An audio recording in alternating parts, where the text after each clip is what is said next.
Before we journey into the sands of antiquity today, a quick reminder. If you enjoy our deep dives into the hidden corners of human thought, please make sure you're following the show on whatever podcast platform you're listening on right now. Leaving a rating or a review truly helps the show to grow. And for bite-sized esoteric history, philosophical musings, and behind-the-scenes content, come join our community on Instagram and TikTok at Cogito Ergo Pod.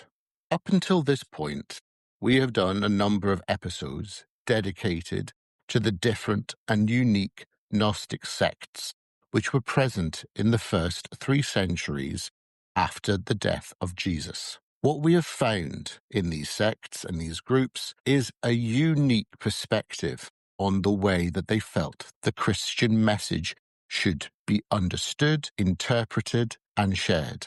We have seen demiurges, sophias, pleromas, and sparks, all emanating from an original divine source. And in its complex weaving of storytelling and mythology, these groups, whether they be Valentinian, Sethian, Judean, Israelite, Sumerian, or Ophite, they have all brought a new, unique perspective for us all to appreciate when it comes to looking at early Christian history. So for today, we're going to finish off this series and look at one particular group, which in fact inspired me to do this series to begin with. So I would like you now to imagine for a moment an early Christianity that didn't obsess over sin, guilt, or a blood sacrifice on a cross. Instead, imagine a spiritual movement that told you the divine isn't sitting on a throne in the clouds,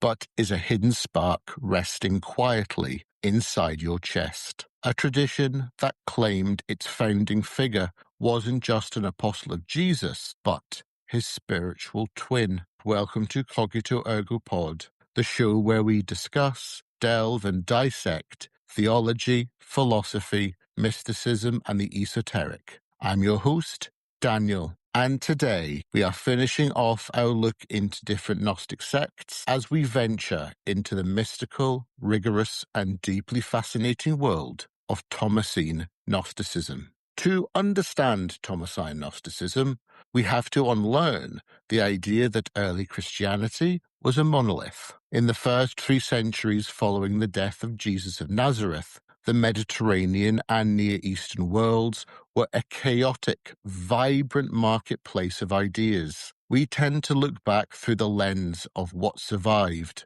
but early on, it was anyone's guess which version of the faith would become orthodox. While the form of Christianity that would eventually become the Roman Catholic Church was taking shape in the Greco-Roman West, a very different flavor of the faith was brewing in the East. This was specifically in eastern Syria, centered around the ancient cosmopolitan city of Edessa. The hero of this Eastern tradition was the Apostle Thomas, but they didn't just call him Thomas. In their texts, they referred to him as Didymus Judas Thomas. Now, if you look at the etymology, Thomas comes from the Aramaic word te'omah, meaning twin. Didymus is also the Greek word for twin, so his name literally translates as twin Judas twin. The burning question, of course, is whose twin was he?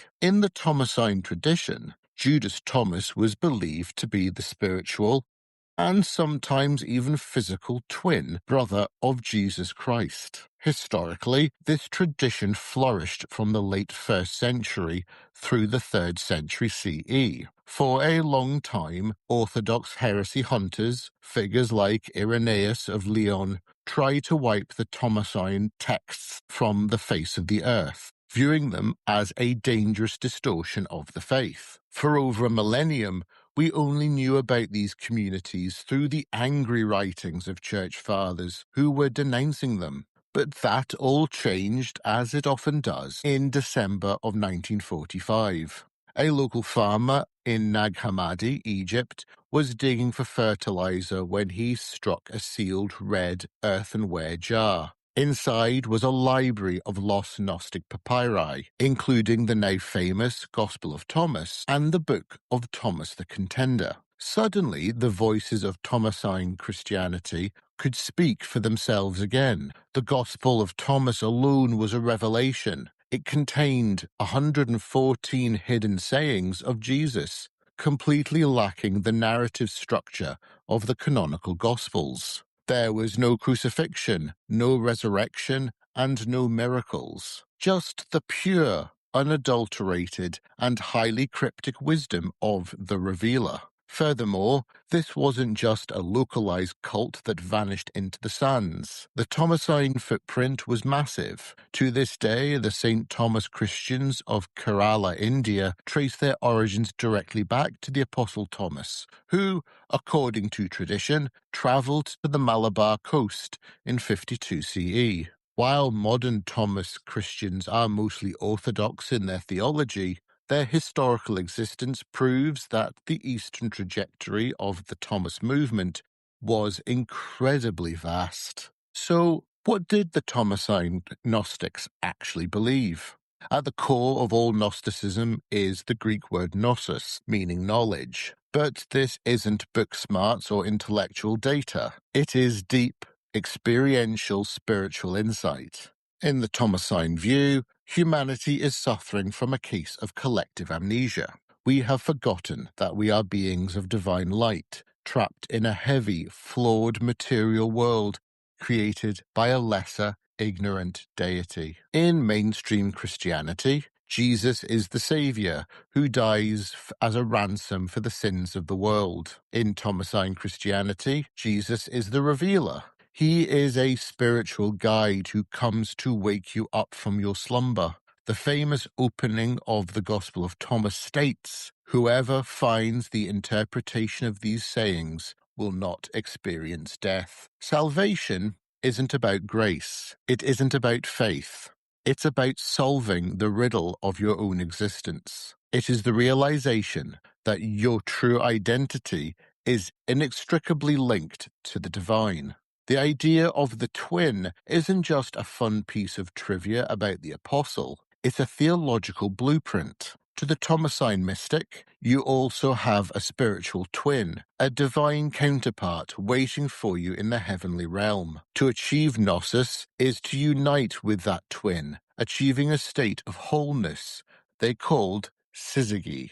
But this realization came with a heavy price tag when it came to their lifestyle. The Thomasine Christians were fiercely ascetic. They practiced a form of extreme self-denial known as encretism, from the Greek word for self-control. Because they believed the physical world was a lower, corrupt realm, they sought to detach from it completely. Practically, this meant mandatory celibacy, strict vegetarianism, poverty, and frequent fasting. To the Thomasine mind, sexual reproduction was just a mechanism for trapping more divine sparks in the prison of flesh.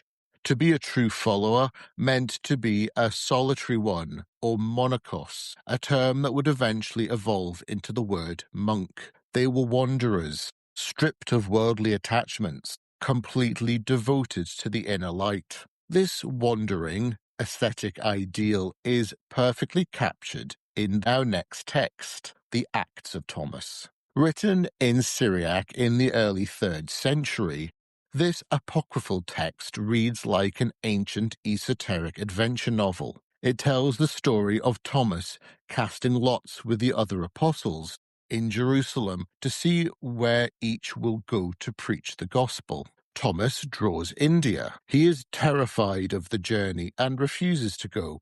So, Jesus actually appears in human form and sells Thomas as a slave to an Indian merchant named Abanus. When Thomas finally arrives in the Indo-Parthian kingdom, King Gondophares gives him a massive fortune to build a magnificent royal palace. But Thomas, being a radical ascetic, takes the king's treasury and gives all the gold away to the poor and afflicted. When the king comes to inspect his new palace and finds empty land, Thomas tells him, "I have built you a palace, but it is in heaven. You cannot see it now, but you will live in it when you depart this world." The king is understandably furious and throws Thomas in a dungeon, planning to flay him alive. However, the king's brother dies, sees the magnificent heavenly palace Thomas built in the afterlife, is sent back to life, and informs the king.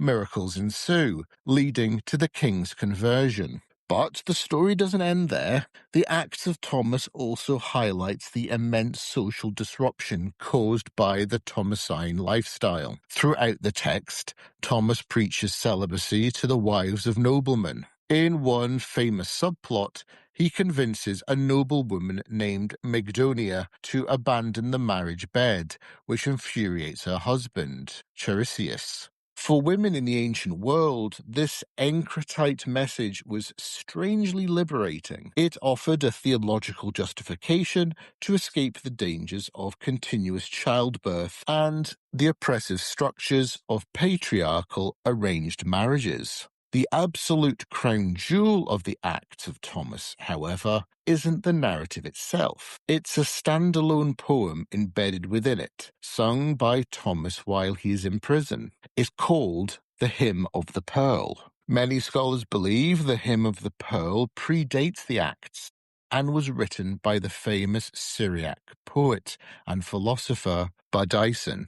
It is widely considered one of the most beautiful pieces of ancient Near Eastern literature. It tells the allegory of a young prince from the East, representing the divine realm. His parents send him down to Egypt, representing the dark, material world, to retrieve a precious pearl guarded by a terrible, breathing serpent. When the prince arrives in Egypt, he puts on the local clothes to blend in, eats their heavy food, and consequently forgets who he is. He falls into a deep sleep, forgetting his royal lineage and the pearl he was sent to retrieve. His parents, seeing this from above, send a letter in the form of an eagle. The letter lands beside him and becomes speech, waking him up. He remembers his royal nature, uses his true name to charm the serpent to sleep, snatches the pearl, and returns to his homeland. As he approaches his true home, his parents send out his royal robe, a garment of light that, when he looks at it, is a perfect mirror image of himself. It's the ultimate Thomasine metaphor, the soul descending into the material world, falling asleep to its divine nature, being awakened by the call of the revealer, and returning to unite with its heavenly twin. If the Hymn of the Pearl represents the beautiful, poetic, and allegorical side of Thomasine thought, the Book of Thomas the Contender represents its most severe, uncompromising edge. Discovered in the Nag Hammadi cache, this text frames itself as a post-resurrection dialogue between Jesus and Thomas, recorded by a scribe named Matthias.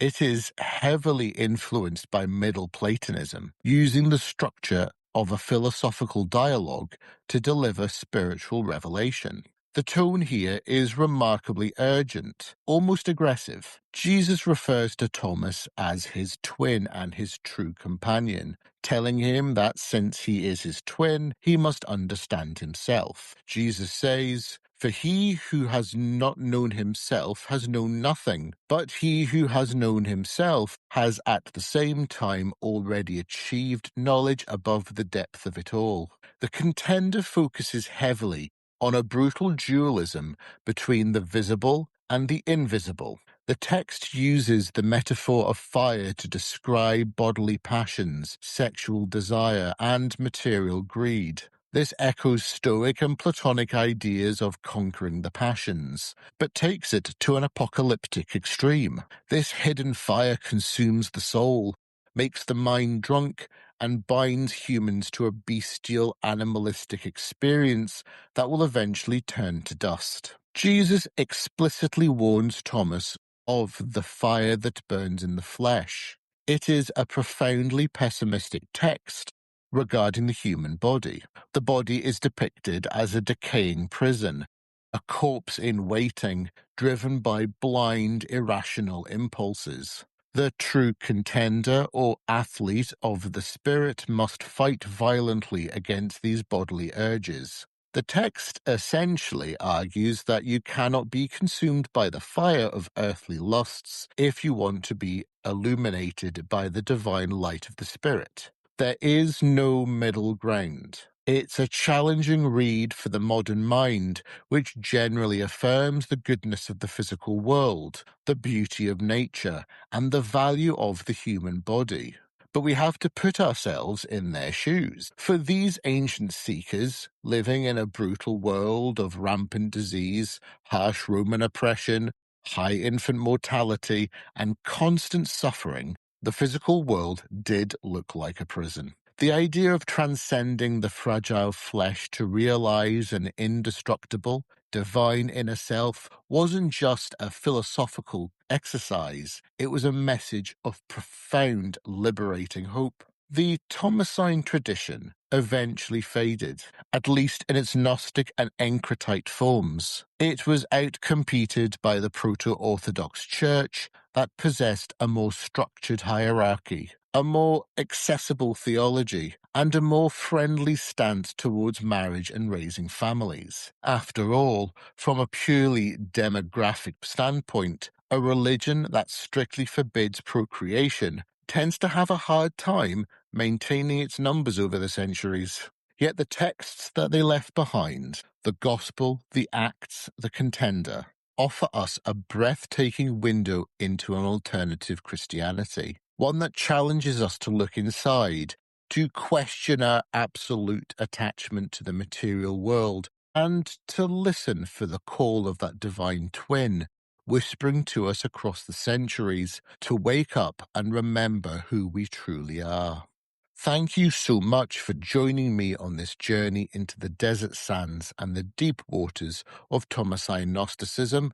As I said at the top of the episode, this will be, for now at least, the last episode into Gnosticism. And I hope you have enjoyed this and the previous episodes that came before it. If this episode sparked something within you, please make sure you're following Cogito Ergo Pod on Apple Podcasts, Spotify, or wherever you get your audio. And don't forget to join the conversation and support the show over on Instagram and TikTok at Cogito Ergo Pod. We post deep dives, book recommendations, and visual explorations of the topics we cover here. I'm your host, Daniel. Keep questioning, keep searching, and until next time, take care of yourselves.